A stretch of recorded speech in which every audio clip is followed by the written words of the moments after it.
Okay, so today I thought I'd do something a little lighter of a topic. We're going to discuss the common, now new trendy take of Aka Nemsko. I don't know exactly how you say it, but Aka Nemsko had discussed with Anna Kramling in a clip that's kind of gone viral now that, anybody can be a GM. So let's kind of discuss that and dig into it and look at that. And the previous trendy take before that pissed me off, because I had said the same thing like 10 years ago, just offhandedly while streaming chess, that that female titles shouldn't exist. And then you were called like sexist and this and that like 10 years ago. Now the Botez sisters are saying it now, and what a cool thing. Like, that actually triggers me so deeply, because when I say something like that, I don't want any credit for it. Like, I don't really care. I'm just doing it, right?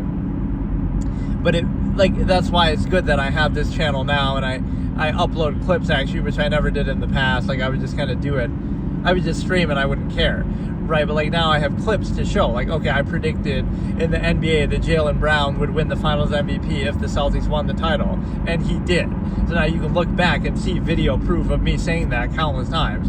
Or even like more recently, Michael Porter Jr., me saying, he has the perfect NBA body, and now he's averaging like 25 a game for the season, right? Like, these takes that age pretty well, right, that I can say something and have it recorded. So that one triggered me like crazy. I'm still triggered by it, because I said that right a long time ago, that female titles shouldn't exist, and Judith Polgart, rejected the whole idea of playing in female tournaments, and she was so good that she wanted to play with men and all this kind of thing. So, right, it didn't matter because, hey, how's it going? It didn't matter because she was just the best player, and she wanted to be the best that she could, and 2,700 rated super grandmaster. So the fallacy there is that, again, if you said it 10 years ago, or maybe because I'm a guy and I'm saying it, then you're somehow anti-women by saying that the title shouldn't exist. But now, the Botez sisters say it way later, and now, what an interesting trendy take. So that shows you how annoying that is. Right, it's the same exact thing that you're saying with the same reasoning, or I don't know what their reasoning exactly is, and they've benefited from female privilege and title over the years, and now they want to act like, it's embarrassing, or they don't want to, it's one thing if Judith Polgar says that, okay, she didn't care. She didn't need the female title because she was so good that she was going to get the title no matter what, a grandmaster. One thing they should really do is add a 2,700 rated official title. Because unofficially it's called Super Grandmaster, but they don't, there is no actual designation at that point, which is kind of dumb. There should be an official title that you get with some other norms and so forth. At 2,700 would make sense, because that's what is considered to be Super GM level. So let's look at this Aka Nemsko claim. I've never really watched her, but again, she's talking to Anna Kramling. So you have two female, and again, I'm not trying to pick on it, but you have two female content creators in chess, neither of whom are grandmasters, which I'm not shaming you for that. You can say, I'm not a grandmaster either, so what gives me the right to talk about this? I'm not even close. But the point is, you have two content creators who are not grandmasters themselves, but now Nemsko is trying to diminish it or trivialize it and say, anybody can become a grandmaster. All you need is millions of dollars. Well, they both have millions of dollars because they're streamers and they've been successful, or presumably Anna Kramling for sure. I'm not sure about her, but so they have millions of dollars. Alex Botez has millions of dollars. They're still not GMs. Levy Rozman has millions of dollars, right? So, okay, it has nothing to do with money, but I appreciate that they kind of say that. But okay, you have that. And then you need to study all day, every day. But everybody does that who's a good competitive player, right? Even if you're 2,200, 2,400, right? So it doesn't guarantee you're going to be a GM. It's like, what else does she say in there? I'm trying to remember, because I saw it like the other day. So, you need a lot of money, even though that's a fallacy, right? You need a lot of time put in. You can't have like a social life or personal life and all these other things. Now, on one hand, that's not even true. Like, there's plenty of people who have wives and friends and lives and, whatever, other things, playing poker or whatever it is. So it doesn't mean that you can't do those things. Like, that might make it easier, that might be necessary for some people, but so my general premise with the claim is it's not very useful. I think it's kind of a farce to say that, right? And it's, again, I'm not shaming them for not being GMs themselves, Anna Kramling or Botez or Nemsko or whoever else, But when you make a claim like that, see, I've always said, like, okay, could I get to 2,000 plus FIDE? Of course I could. Anybody could do that, no question about it, right? I don't care who you are, I don't care what kind of, even if you want to say, oh, psychological condition or this limitation. If you study, if you take it seriously as your job, study as your, hey, how's it going, Daniel? Like, study it like college, right? I'm gonna make my own college of chess one day. So you go to a 4-year course, right, 4-year college for chess instead of a typical subject, and study just as hard as you would to get your degree, your bachelor's, etc. Right, and then after that, you compete, you get tutored still, you're competitive, you study more. So you take a 4-year college course on chess, then you still commit plenty of time and effort and take it as seriously as your job, treat it like a full-time career, and then you have at least a chance to be very good, but it still doesn't guarantee you being a GM. And so that's the whole irony of them saying it, though. Or I guess Anna's just listening, but real name is Prudence. Nice. But yeah, like, Anna Kremling has 2 grandmaster parents, and she had the freedom to play chess a ton when she was young, and she had a lot of benefit and resources, and now she's, you know, even to her own credit to some extent as a content creator, but you had all these things in your favor, and you're still not even close to a GM. So what does that tell you? Right? Is a lack of motivation because you've been more successful as a content creator? Like, it's easy to say that, right? I hate the way it comes across, because I've said something similar too, to be fair.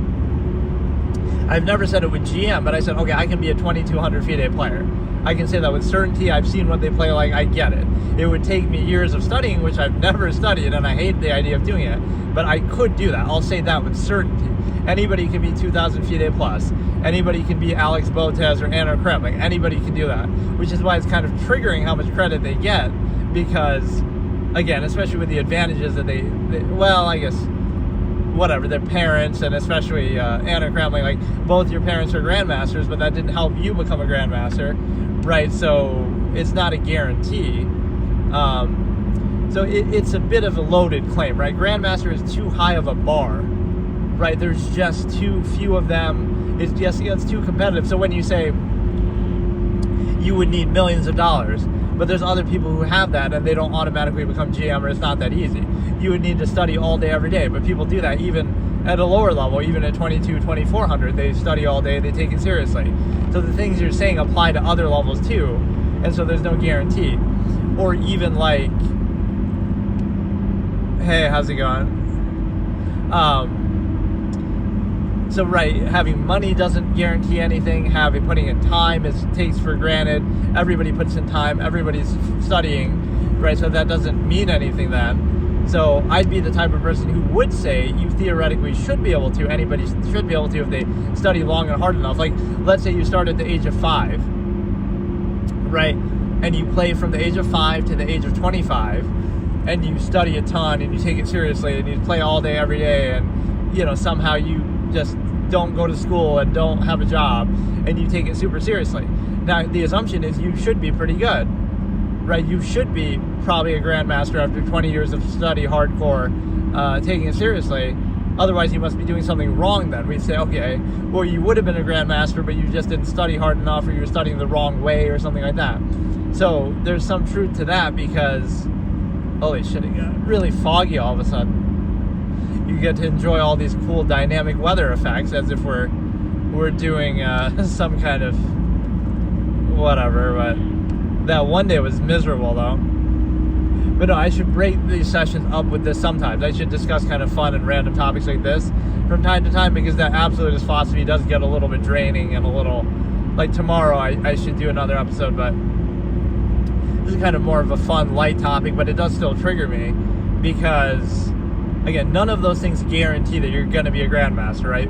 Millions of dollars. You could be Bill Gates. You could be Bill Gates' kid, right? It doesn't guarantee anything, right, that you're going to be a grandmaster. There's plenty of people who don't have those advantages who become one. There's plenty of people who do have those advantages that don't, even if they try. There's plenty of people who put in the time and effort and they get to varying levels, right? There's no guarantee. So you are kind of trivializing it in a way that's insulting, because,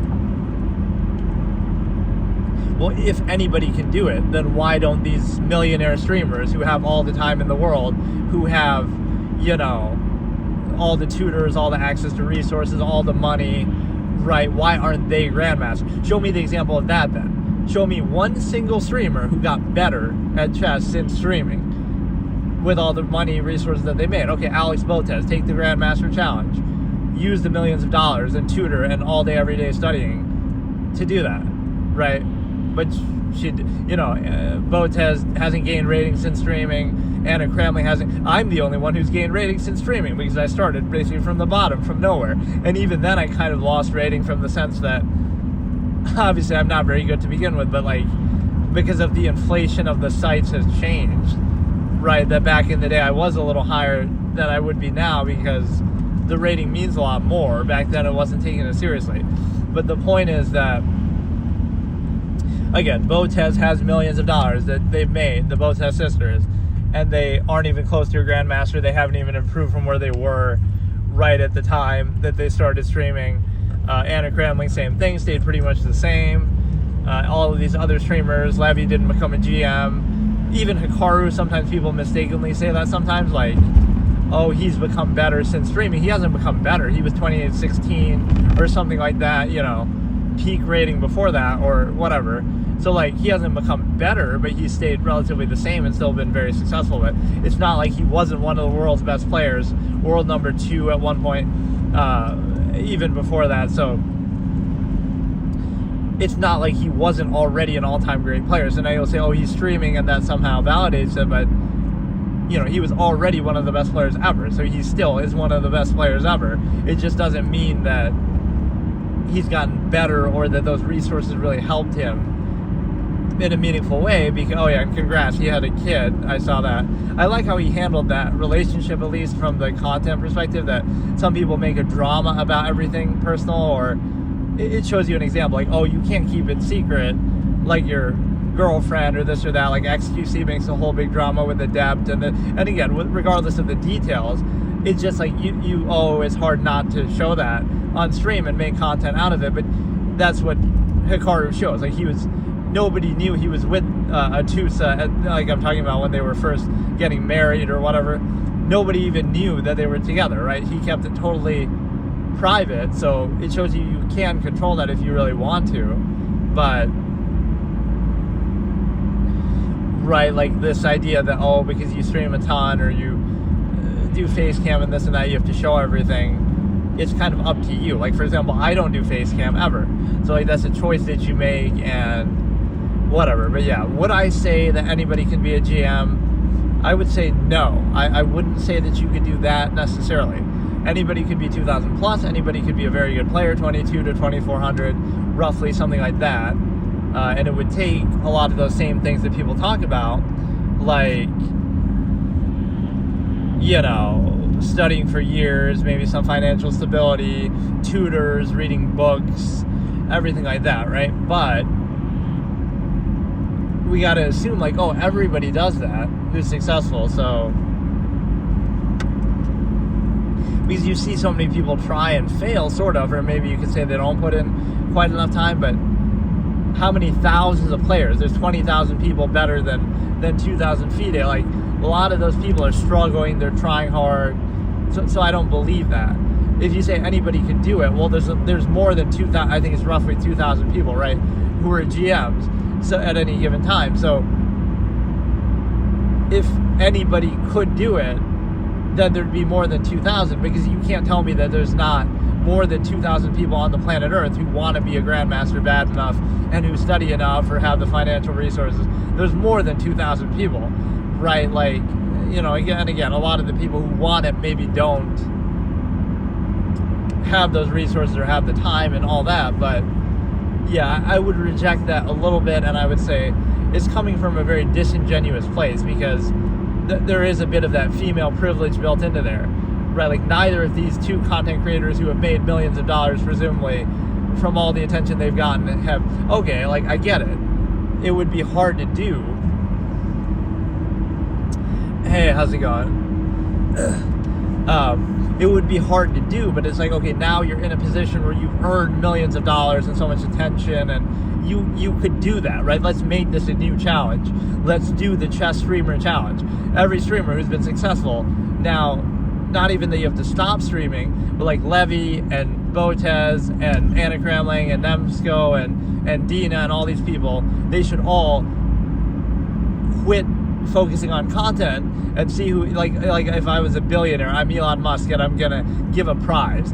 I'll give $1 billion to somebody of those people who becomes a grandmaster with the resources that they've now gotten, right? Now they have millions of dollars from their success, they have the time, they have all the freedom in the world to do it, but none of them have done it or will do it, right? So that's actually the best way to disprove that very claim. What are the chances that none of these people who have exactly the conditions that Nemsko is talking about, not one of them became a grandmaster, right?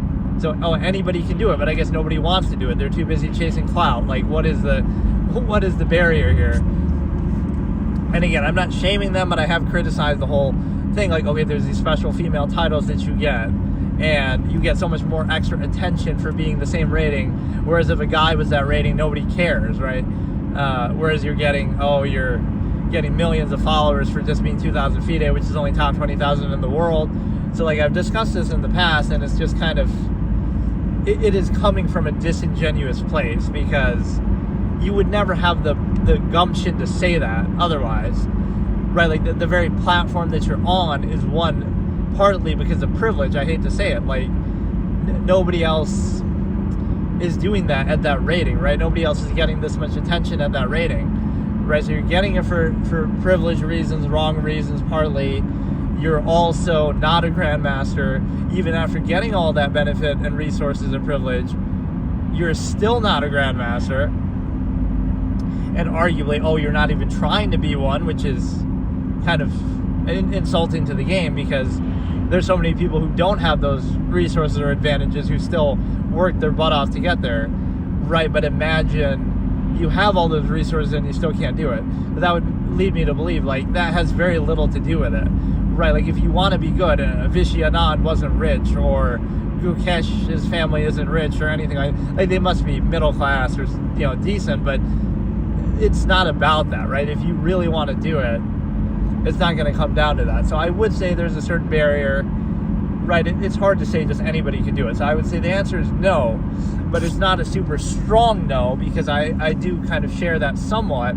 That like, yes, you could be very good. You never know how good you're going to be. If you dedicate your whole life to it, you start studying at the age of 5 and you play till 25, 20 years of hardcore study and regular play and, really committing to it. Or in fact, here's a good example of that. Laszlo Polgar would have a great credibility to say that, because he did the Polgar experiment. He has 3 children, and they all become grandmasters, except for one was like Judith Polgar is a super grandmaster, then Sophia and Susan, I forget, but one of them is only a woman's grandmaster, but that kind of proves the theory right there, actually. So maybe, and I wrote a short story about that, too, as I kind of wasn't thinking about it in this discussion, but that's actually very valid, because well, he showed that out of three out of 3 people that he trained in chess, right? It's not genetics, it's not anything else. 3 out of 3 all became, 2,300 plus players. 2 of them became grandmasters. One of them almost became a grandmaster. Got the fake GM title, the women's GM title. So, in that sense, you would say yes. You know what? Anybody can become a grandmaster, because out of that case example, right, you're batting almost 100. So if Laszlo Polgar was your father and he put you through that same thing, then you would be one also, right? Like somehow, some way, like there was variance. Like, look, 3 different people with different skill set and intelligence and habits, but all 3 of them were highly successful, right? And 2 out of the 3 were grandmasters. So that really would make the case. So again, those are the two pieces of evidence, really, right? The Polgar family would show you, okay, maybe anybody could be one. And what I would use to say that it's not quite that simple is that there's so many people who don't do it, who try to do it. And again, I would say even the best example are streamers themselves, the big streamers who make so much money, or do have so much freedom now. I can understand otherwise. Like, okay, where would Alex Botez have been if she didn't take off with streaming? She might have a job and she was worried about college and she goes to Stanford, and I get all that. So I couldn't blame you for not being a GM then, but I can blame you for it now, because you have you're known for playing chess. That's what made you famous. That's what got you there, right? You got so much attention, so much credit, so much money, right? So now, don't you owe something back to the game to say, okay, now that you're in that position? Because again, imagine how many GMs do it without that, without any benefit, without any privilege, without any advantage like that, right? They just work to get there. But she has this benefit. She has this, which again, you could say she earned it, and she's, cult of personality, whatever it is that appeals to people. But now at least pay the game back. Pay the game back and say, okay, I'm going to work my butt off and try to become a GM, but you won't even try, right? That's what's insulting. So many other people, you don't need to convince them to try. There's no money in it for them, right? You barely make any money. That's not what it's about, right? So that's the one requirement I would add to the list. It's not about money. It's not about even time you put in or study or sacrifice your social life and all this. The biggest thing is you have to have a passion for it. You have to actually want to do it, which clearly a lot of these people don't want it badly enough, or they're just happy with kind of exploiting it for content and things like that.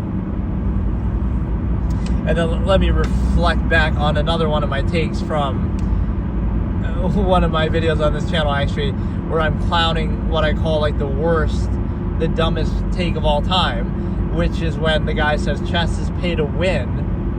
He says chess is pay to win because, you need chess books and chess tutors, and that's why the best players are so good at chess, right? Hikaru and Magnus, he singles out, they had support of their family, and they had, all of this, tutors and stuff, right, from a young age. But let's assume that everybody has that, right?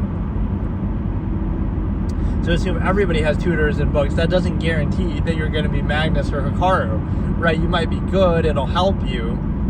That assumes, yes, you have to have some interest in the game and some, I don't know, sort of there's some reason why you are playing the game so much in the first place. Like, your parents were a player, your parents were players, or your parents encourage you and pressure you and help you.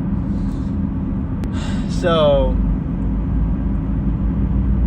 that's why. That's why you're passionate about the game in the first place. But that doesn't guarantee anything. So again, there's millions of people who might be like that, and then of those millions, only a small number make it far enough. So you could say that maybe not enough people care enough. I could have been a GM, I just didn't want to go to events, and you might like the game, but you don't like it that much that you're going to make your career. So there is something to that. Do you really want to study it all day, every day? Elon Musk almost said something to that effect, where he didn't want to spend time memorizing patterns and stuff. And you can make fun of that, but it's what he's done with his life instead, assuming he'd have to sacrifice one for the other. It's you wouldn't be remiss to sacrifice that. He's done pretty well for himself, so maybe he shouldn't have wasted time studying, a board game, 8x8 board. So yeah, that's a very dumb take to single it out and to act like, it's pay to win because of tutors or something like that. That'd be the same as saying mathematics is pay to win then, because if you have a tutor, you'll have a better advantage, or anything in life, you could have a tutor, school subjects or music or whatever it is. So that doesn't, pay to win would mean I can buy an extra queen. So I go to an event and I get 2 queens because I paid for one of them, and my opponent only has 1 because they didn't pay. That's what pay to win means, right? Or you get some special piece. I get the special piece that nobody else can have because I paid for it. That's literally what pay to win means, right? Pay to play would be okay, you have to buy into the tournament, you have to pay to compete, right? That's not anything. Or there's this fallacy with gambling that excludes chess, right? We don't, it's considered gambling if you I can't remember exactly. There was some story like that, like somebody gets kicked out of some venue because, oh, we don't allow gambling here, but it's actually chess. So it's not gambling because it's a skill-based game. It's not, they weren't charging anything for them to get in or to play it, right? So it's a skill-based game. You go in, and if you're good enough, you can win every time, or if you're not, you're not. So that would be an exclusion from gambling, right? You're giving a prize, like, oh, beat me and you win some amount of money, but it's based on skill and you're not charging any buy-in costs, so it shouldn't be considered under the banner of gambling. So let me think what else I can discuss on this topic. My general consensus, though, is not anybody could be a GM, but probably you could get close, and that is a good case example to say, okay, if you commit your whole life to it, right, we don't know. Like, we'd have to see that scenario. If all 8 billion people on the planet, and that would actually make it more competitive and harder to do, that's the whole irony of it. But like, if all 8 billion people on the planet tried to commit their life to chess and treat it like it's their job and their career and study it like it's college, then where would we be? I don't think 100% of people would get it, right? But there'd be obviously a lot more than 2,000 GMs and things like that. So that is always the case example that I use, is like, because nothing like that in life is 100%. There's never going to be where everybody can just do something, right? That'd be like saying in your work, like, oh, anybody could be a CEO, or anybody could be a director of a company, or something like that, right? It's a nice idea to say, but it's just, the world doesn't work like that, right? There are going to, and part of it is the desire. Not everybody wants to be that, right? Not everybody wants to put in the work. There's like a minimalist concept. Where am I? Take a guess. I'm in like central New York area, kind of near Syracuse. It's a little foggy too in I just got my car washed yesterday actually, and still my windshield is kind of dirty. Some of that just doesn't come off. But yeah, like, again, I'll use myself as a hypothetical too, because I tend to be so objective. I'm not really humble, but I'm objective. There's a difference, right? I would say whatever I think, but it's like, if I started at the age of 5, and I was actually pretty good when I was a kid, I swear, right? It doesn't matter, but on a basic improvisational level, I was pretty good. So the point is that if I started when I was 5 years old and I played till now, where would I be? And the answer is, would I be a GM? I can't say that. I won't say that. But I'd be pretty damn good, right? I'd be 2,200 or something.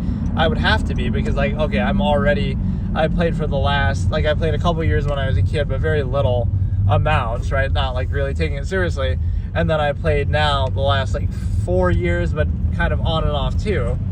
And so I'm probably slightly better than the average person, but I think what I realized in the experience too is you have to study, which I haven't done. And so,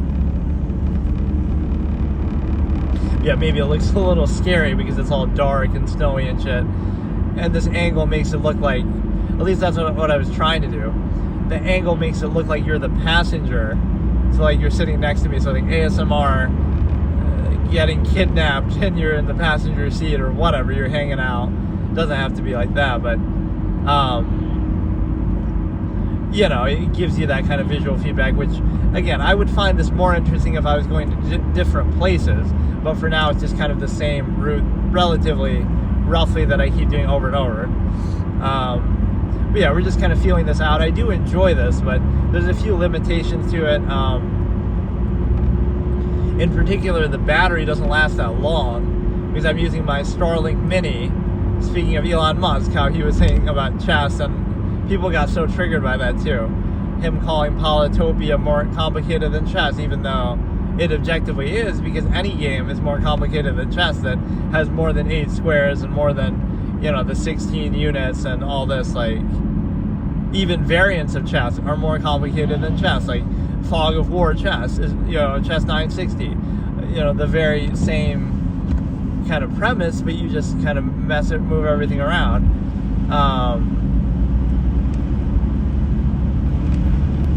Yeah, I feel like I had more to say on the topic, but now I kind of forgot. I've just done so much chess content over these last 4 years that I've been back to streaming. That's kind of like, it made me realize that too. I didn't realize that before, actually, when I was a kid, or any amount that I played on my past channel and stuff. I never really appreciated the studying part of it, because I never even wanted to do it, or I never wanted to think about it. So what does it mean is that you have to study. It's pointless to play chess. Chess is not a fun game. It's not a intuitive game. You could be the smartest person ever. You could be Albert Einstein, lost to Oppenheimer in a chess game. Bill Gates isn't automatically good. Magnus, when he started playing, wasn't that good. Like, it takes years of studying, and so that has way more to do with it. Now, the rate at which you improve once you do that is still telling, but it's just different. Right? It's just different, and the reason why is because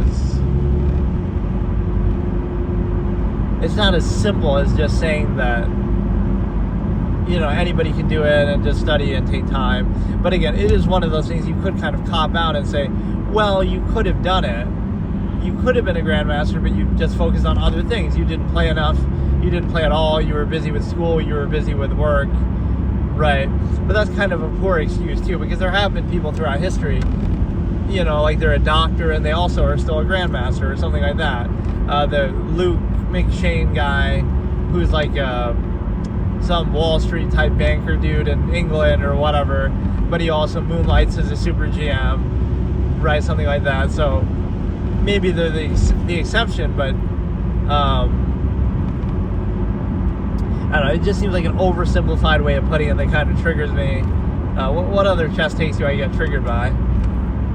Just the whole disingenuous nature of the streaming culture, because it really is the ultimate blow to meritocracy. Like, in a way, I'll look back once I become a grandmaster myself, which I won't say that, but whatever. Like, Alex Botez inspired me to play chess and to be competitive in a way, in a weird backwards kind of way, because it triggered me so much that somebody was getting so much attention for only being top 20,000, 25,000 in the world, that it's like my standard would have been too high. Like, oh, I'm an elitist in a lot of things, right? In life, in general. So it's like, oh, I would never have streamed chess or taken it seriously, or I did it kind of ironically in the past, very little, right? So I would have never taken that seriously, but then it's like, oh, if Botez is getting that much attention, then for being merely 2,000 FIDE, then okay, I may as well do it too. You might say, oh, you're not as good as her even, right? But it's relative. Okay, so she has millions of followers for being 2,000 FIDE. So if I was, 1,500 or 1,700 FIDE, then oh my goodness, I should have a couple 100,000 at least, right? Like, that's the low standard that I'm kind of mocking and saying how stupid it is, because I would never have done that. But so in a way, that's directly the reason, right? Like, okay, well, if she can do it, then so can I. Okay, I'll get to 2,000 FIDE. I can do it. I'll get to 2,000 FIDE, and then I'll have millions of followers, but I won't. I won't, because either it's the stimuli acme effect, or it's some other cult of personality, or there's some other reasons behind it. So it's very, very stupid. There's this one article that had come out years ago calling Alex Botez is the real life Beth Harmon. Yes, of course. Remember when Alex Botez beat Magnus Carlsen and won the world championship? The men's, or the universal world championship even. Remember that? Because that's what Beth Harmon does. She beats Borgov and wins the world championship. It's like, no, it's not even close. Like, even Judith Polgar wouldn't quite be Beth Harmon, the way she's portrayed in the show, because they kind of go over the top and let her win the whole thing. But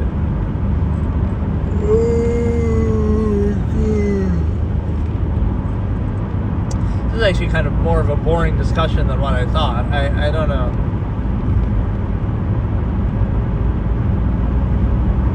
There's got to be a better way I can explain it. Like, you could always say that, oh, you could have done something if you put more time and effort into it, but that's the whole point, is like to make a list of, oh, this is what would be required for someone to be one. It's not 100% chance, right? You could pose that exact scenario. It's not 100% rate of success.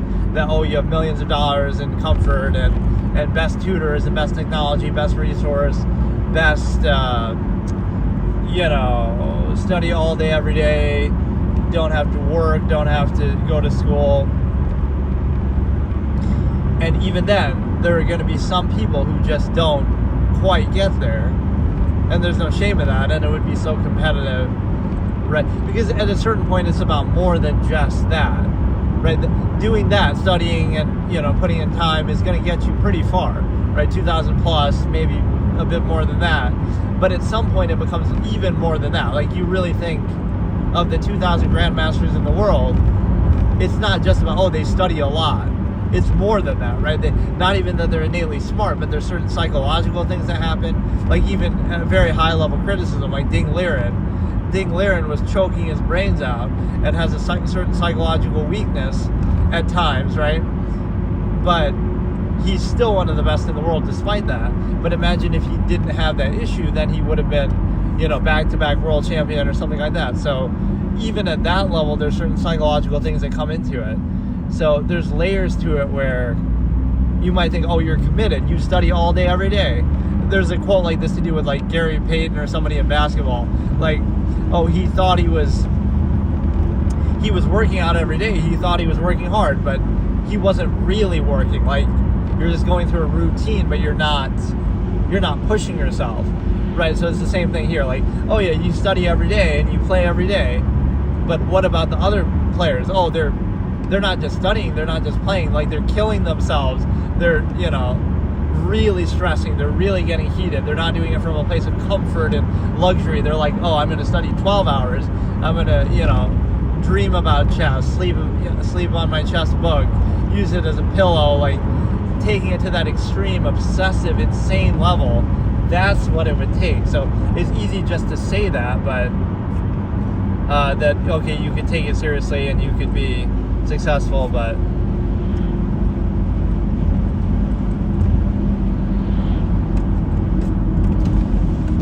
this fucking thing gets so dirty, man.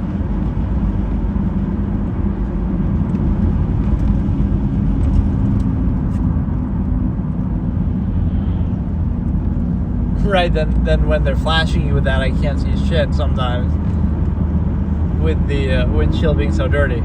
But no, it's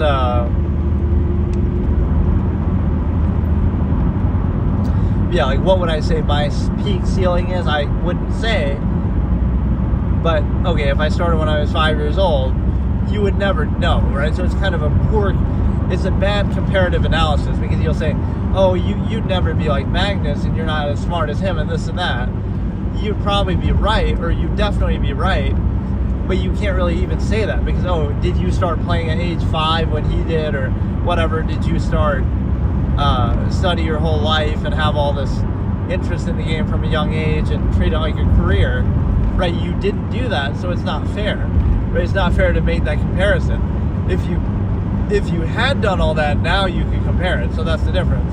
And you obviously wouldn't be as good as him, but you might be a lot closer, right? You'd be a very competitive player, title player.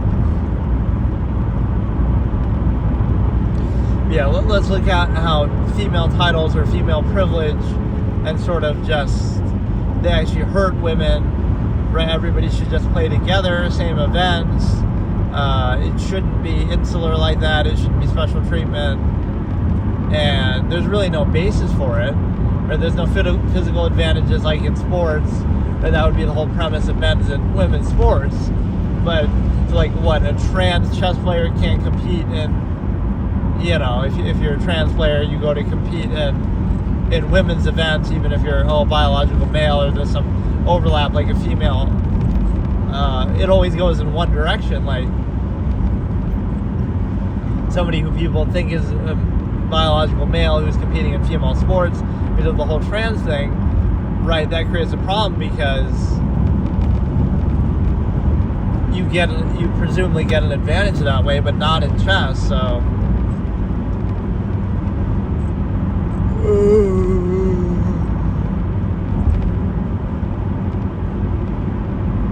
or yeah, I could play chess with my voice. I could do voice controlled chess while driving at a grandmaster level. Yeah, the biggest thing that I realized too is those are the two things that I never had really thought about before. But okay, you have to study a ton if you want to be good. It has nothing to do with your innate ability or intelligence, or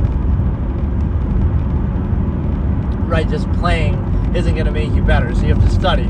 And then number two is the fact that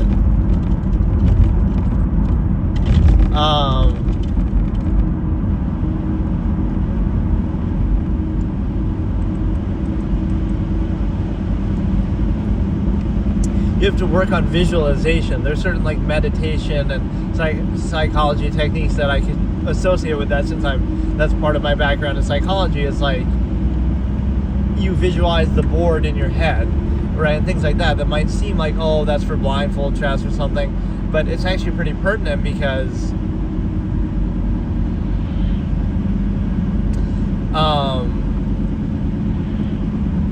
it's more than that. Like, it shows you the way that they're thinking, right? The way the GM's minds operate.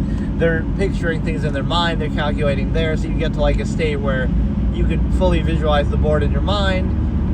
So like if I'm thinking about it right now, like, okay, I can visualize the board and I can visualize the general position of the pieces. The part that I struggle with is the squares themselves, right? The squares, it's kind of blurred together at a certain point where it's a little hard to keep track of what's, you know, where exactly a piece is or relative to others.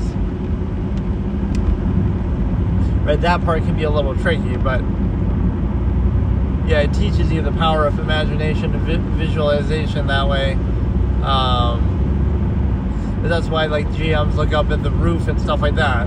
They're not really looking at the board because they're thinking about other hypothetical positions.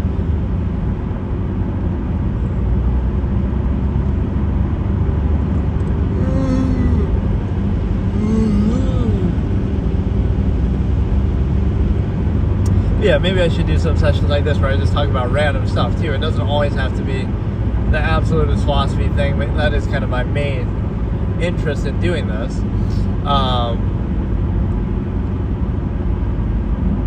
Like, here's an interesting tidbit of two games that came out that I had no idea came out, and that would have been on my radar, but I'm kind of out of the loop, and I maybe deliberately keep myself in the dark because I try to avoid spoilers. Is a Silk Song, which is like the sequel to Hollow Knight, which was supposed to come out like in COVID time in 2020, but then it got delayed till now. And then Metroid Prime 4, right, which is kind of crazy that I would have missed that, right, but whatever, it's just like I haven't kept up with anything that way, so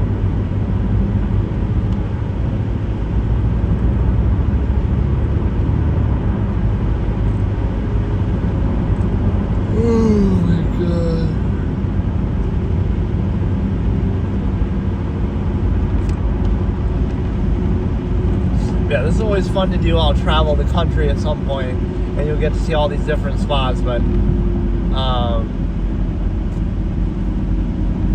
you know, that could be cool, like show off certain landmarks or something.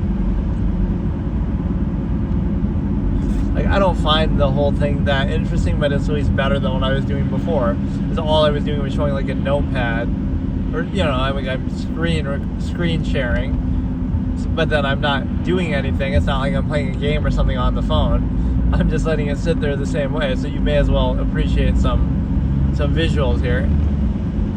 So yeah, the final conclusion is that no, not anybody can become a grandmaster, and it's a little disingenuous coming from two people who are not grandmasters and who, you know, at least the person saying it, and you've gotten a certain female privilege, and you'll be like, oh, you could be a woman's grandmaster, but it just, I'm not saying that you have to be a grandmaster to do this discussion, because of course you could say the same thing about me, like who am I to say it, but you're kind of minimizing what is something that, if what you're saying was true, then you should be the case example of it too. Really, yeah, you have to sacrifice social, having a girlfriend, having a wife, having friends, doing other things for fun, even though that's not necessarily true. I mean, you see even GMs have other hobbies and things like that, but you have to treat it like it's your job, your career, like it's school, like it's college. You have to take it very, very seriously, but you can't always do that because, again, you'll say other life responsibilities and stuff like that, but it has to be like the one thing that you do. right? You come home from work and you want to play chess and study chess, and you are on the way to work on the bus, and you do it there. You're playing games on your phone and studying and analyzing. So the assumption that, okay, everybody who takes chess seriously would do that, and of those people who do that, even in the world currently, not everybody who has those ideal conditions or takes it super seriously and plays all the time, not everybody among that is going to be a GM. It's not 100% rate.